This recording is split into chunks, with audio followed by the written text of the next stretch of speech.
Bonjour. Nous commençons ce matin avec une série d'enseignements qui auront pour titre « Ta vie doit changer ». Ta vie doit absolument changer et ta vie doit radicalement changer. Nous le ferons à partir d'aujourd'hui à base des Écritures, à base de la parole de Dieu. Et nous allons commencer cette série d'enseignements par un témoignage d'une vie changée, à savoir ma propre vie. En partant dans ce témoignage, vous allez comprendre en profondeur qu'il n'est jamais trop tard et maintenant, il n'est jamais trop tôt ou il n'est jamais trop tard pour que votre vie change. C'est pour ça que je vais vous amener le tout premier enseignement aujourd'hui, ou mon tout premier contact avec vous, ce sera un témoignage. Mon témoignage et comment ma vie a changé. Je m'appelle Mbassi Olivier Patrick, Camerounais. Et dès mon enfance, je suis né dans une famille de 11 enfants, dont je suis le quatrième. Le quatrième que je suis est resté et a grandi avec ses frères et ses sœurs. En passant, nous sommes 4 frères. Et les 4 frères que nous sommes, nous avons 7 sœurs. Toutes ces personnes, nous avons vécu ensemble. J'ai commencé, comme tous les jeunes garçons de mon âge, à l'école primaire. L'école primaire, ensuite l'école secondaire. Déjà à l'école primaire, je suis parti d'ici, de mon pays très tôt. Parce que ma sœur a effectivement émigré. Elle est partie dans un pays d'Afrique centrale, à savoir le Congo-Brazzaville. Je l'ai suivi, je suis arrivé là-bas. Lorsque j'ai fait mes études secondaires, j'ai continué mes études universitaires à Brazzaville. En passant, je salue ainsi mes amis qui sont à Brazzaville, à savoir Pichou, Roland Rizé, qui est devenu professeur, docteur, il paraît. Je salue ainsi Jonathan, je salue ainsi Kokoy et tous mes amis avec lesquels je salue Monsieur le ministre, son Excellence, Serge Zoniaba, qui est à Brazzaville, qui me suit certainement. Alors, je suis arrivé à Brazzaville, j'ai commencé l'école secondaire et j'ai fini avec un baccalauréat D. À Brazzaville, j'ai été comme les enfants de mon âge. Nous croyons que la vie se trouve dans les boîtes de nuit, dans les grandes choses, et surtout, je suis allé dans un milieu. Le quartier, on l'appelle à Brazzaville le plateau. J'ai grandi au plateau, j'avais des Mustapha, j'avais des amis avec lesquels je faisais tout, et c'est comme ça que j'ai grandi. J'ai grandi finalement, c'était les boîtes de nuit, c'était la Java, c'était les femmes, c'était toutes ces choses. J'étais là. Très brillant à l'école, très brillant orateur d'ailleurs. D'ailleurs, mes amis de Brazzaville le reconnaîtront d'ailleurs. Je suis parti à Brazzaville. Après mes études universitaires, j'ai commencé à faire mes premiers pas. De Brazzaville, j'ai émigré en Europe. De l'Europe, je suis revenu au Cameroun, particulièrement à Yaoundé. Après, je suis parti à Douala. De Douala, j'ai commencé à travailler dans des compagnies d'assurance. Très brillant. Très brillant, parce que le diplôme en fait que j'ai eu, je suis ingénieur commercial à la base. J'ai commencé à travailler, j'ai commencé à bouger. D'ailleurs, jeune, j'avais des grands salaires, j'étais un enfant qui pouvait tout s'offrir. Les femmes, les maisons, les boîtes de nuit, c'était mon affaire. De là, j'ai même cru, et j'ai même cru d'ailleurs que c'était la véritable vie. Mes amis, après la vie active m'a conduit à beaucoup de choses. À la drogue, au voyage, J'ai toujours cru que il n'y avait pas la vie chez moi. La vie était toujours à l'étranger. Comme le rêve des enfants de cet âge-là, mon rêve était l'Europe. L'Europe ou rien. Finalement, je suis revenu de l'Europe, expulsé, et je suis tombé encore une fois, n'est-ce pas, à Douala. J'ai travaillé dans les compagnies d'assurance. Je pouvais m'offrir tout ce que je voulais. Des grandes villas, des femmes comme je voulais, et je me croyais toujours brillant. Mais je remarquais une chose. Chaque fois que je commençais, je prenais un envol et je revenais toujours à zéro. Je parle ici aux gens, aux personnes qui sont déjà fatiguées avec une certaine marche dans le foyer.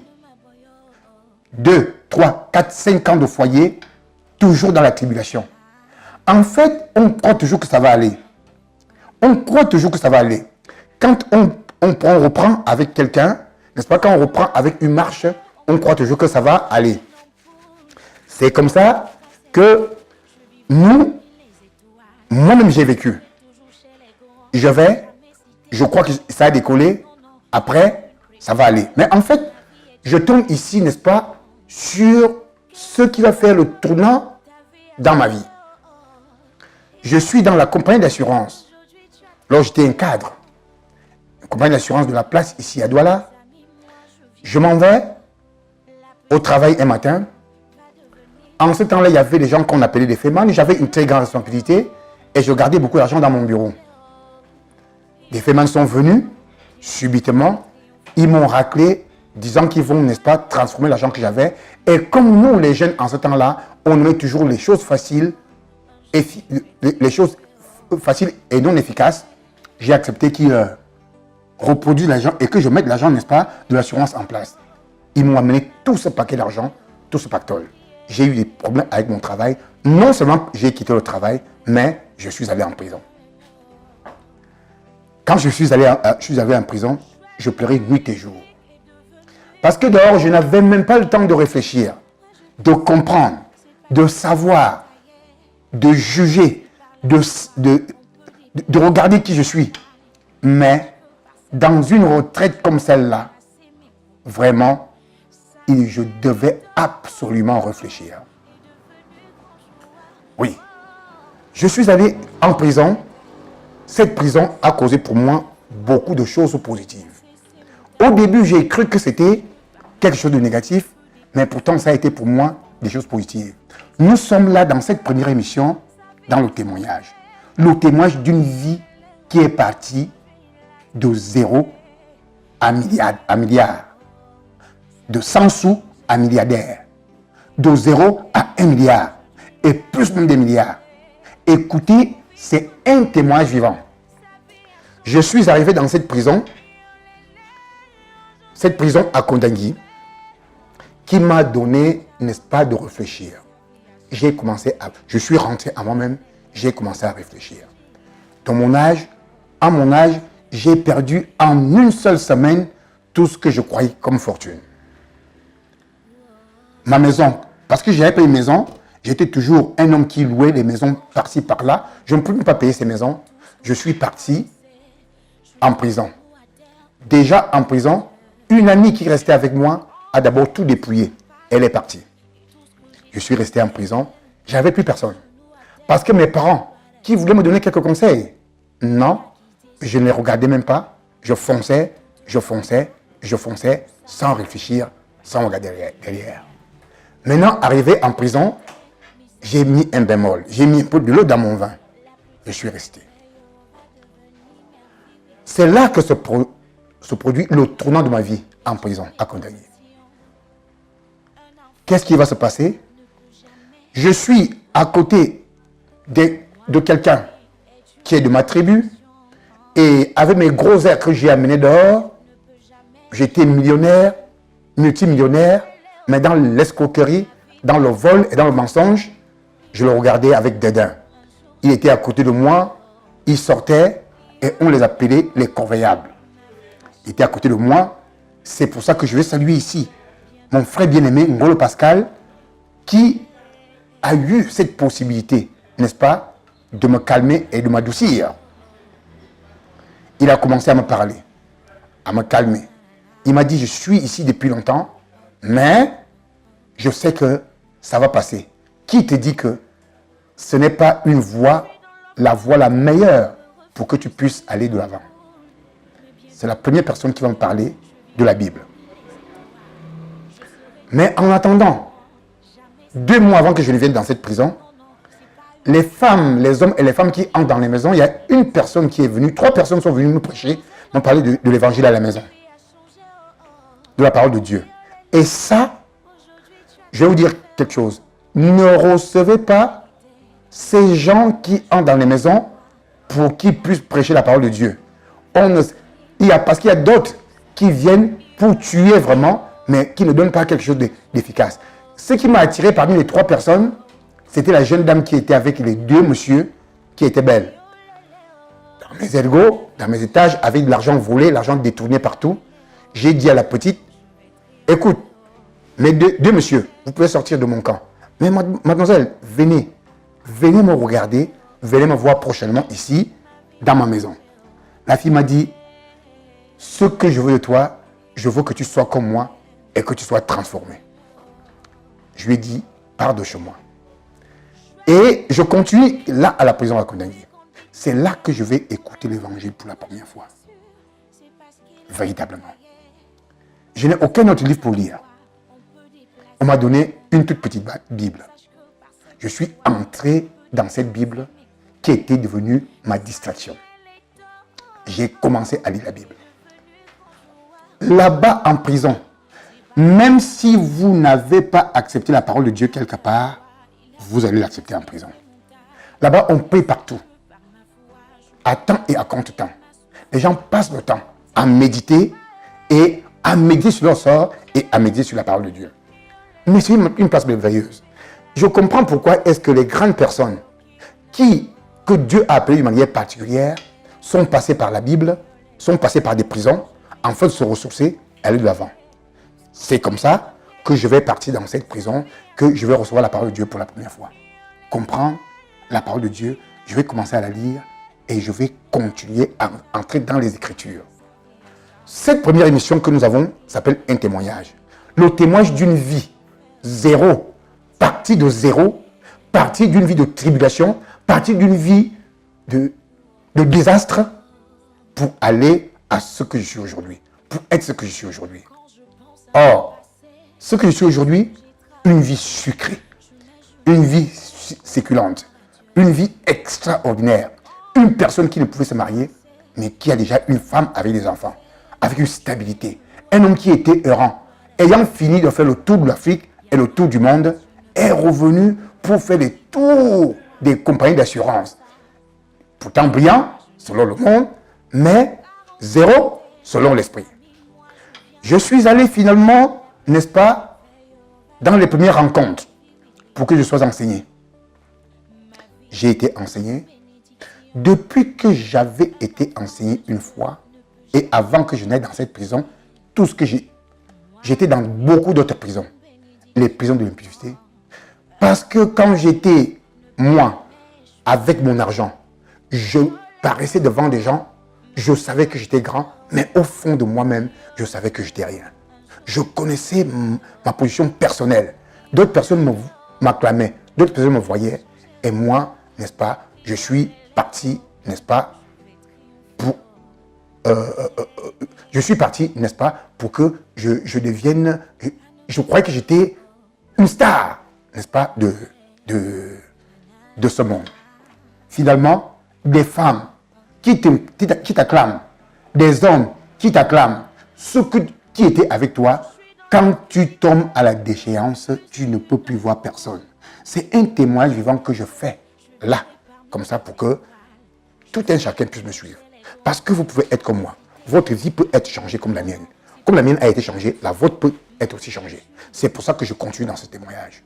J'ai commencé à faire mes premiers pas dans les enseignements. Finalement, j'ai compris que le seul chemin, la seule vérité et la seule vie, c'est Christ Jésus. Ça vous paraît, je ne suis pas dans une église. Non. Je n'ai pas une église. Non. Je veux que votre vie doit changer maintenant. Votre vie peut changer maintenant. Comment?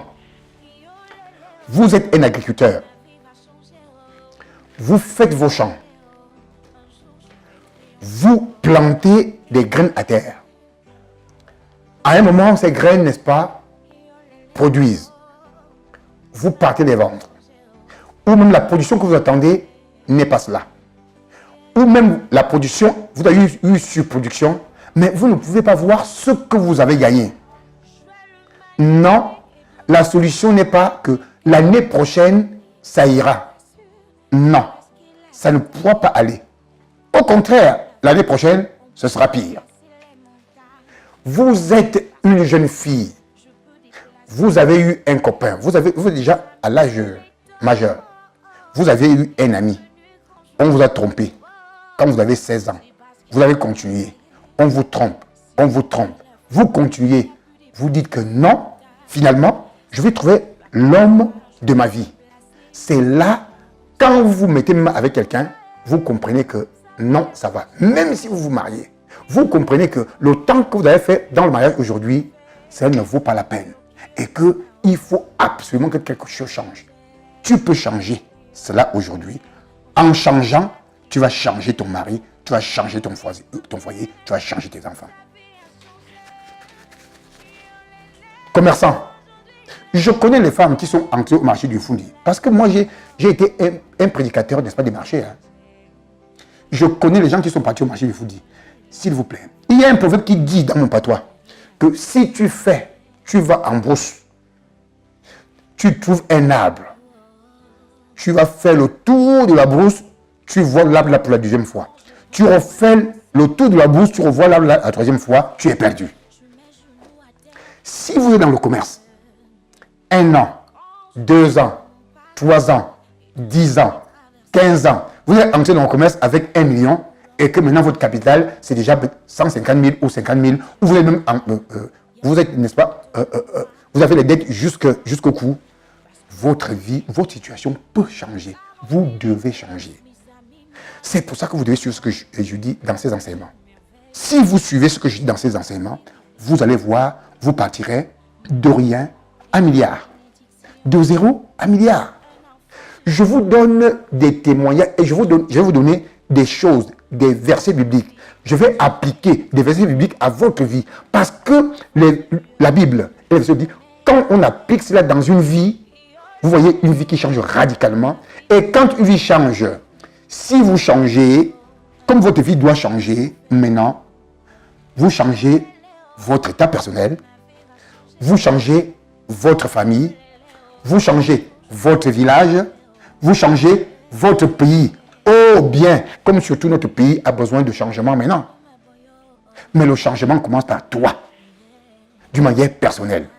Alors, je continue parce que l'enseignement que nous avons ici aujourd'hui, ce n'est même pas un enseignement, mais c'est un témoignage. J'ai commencé à gravir les échelons. Oui. Parce que, entre autres, je vais vous dire que c'est à Douala que les faits m'ont pris de l'argent. Je suis parti en prison.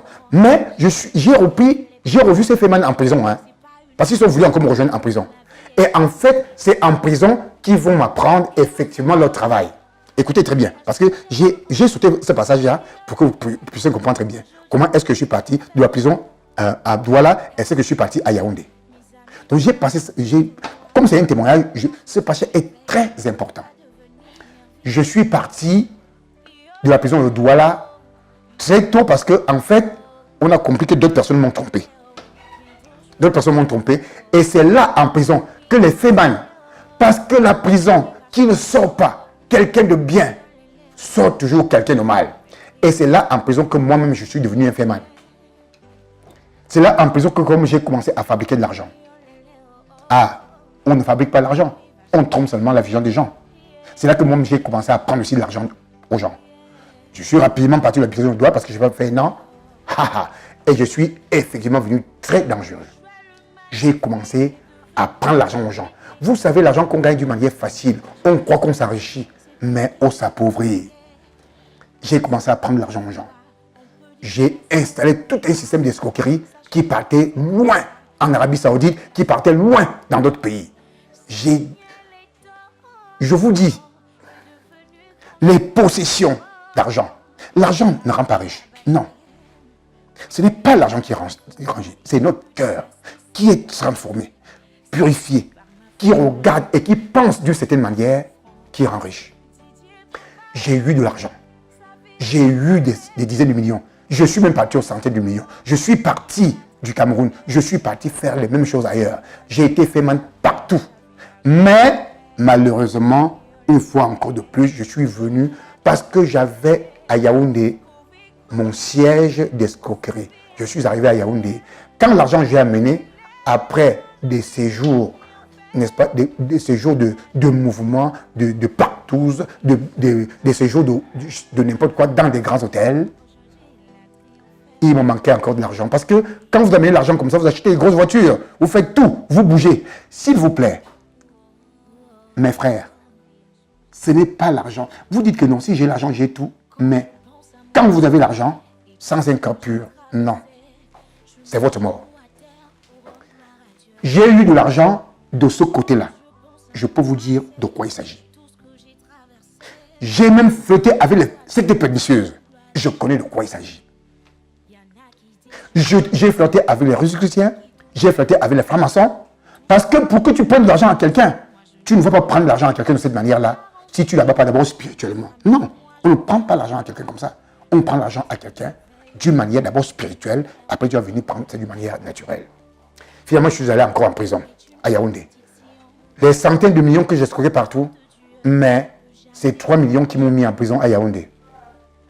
Je suis arrivé à Kondangui. C'est de Kondangui alors que j'ai toutes les choses que je vous raconte là. Mes frères, ma soeur, c'est pour ça que dans cette émission qui s'appelle le témoignage, je vous dis, vous pouvez changer votre vie, changer votre famille, changer votre maison.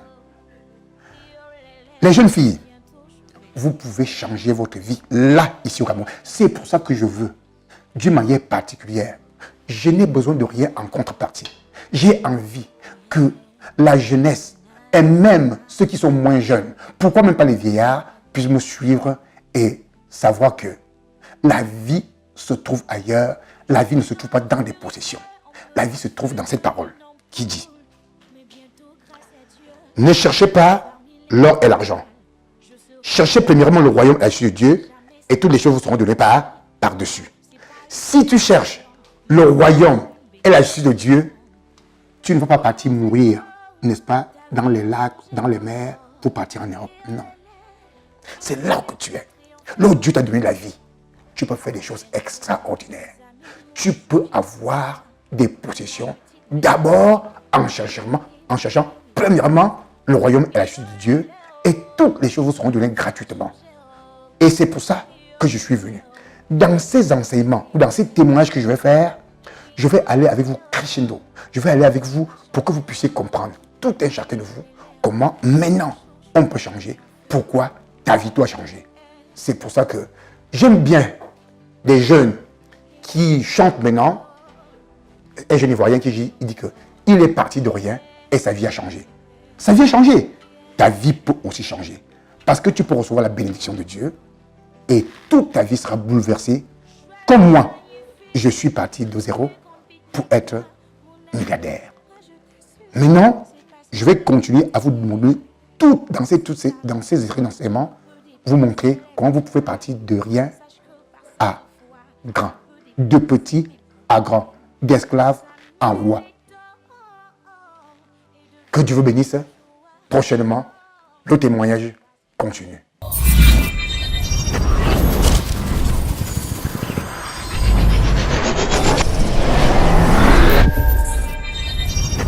Télévision Glory, la manifestation de la gloire de Dieu.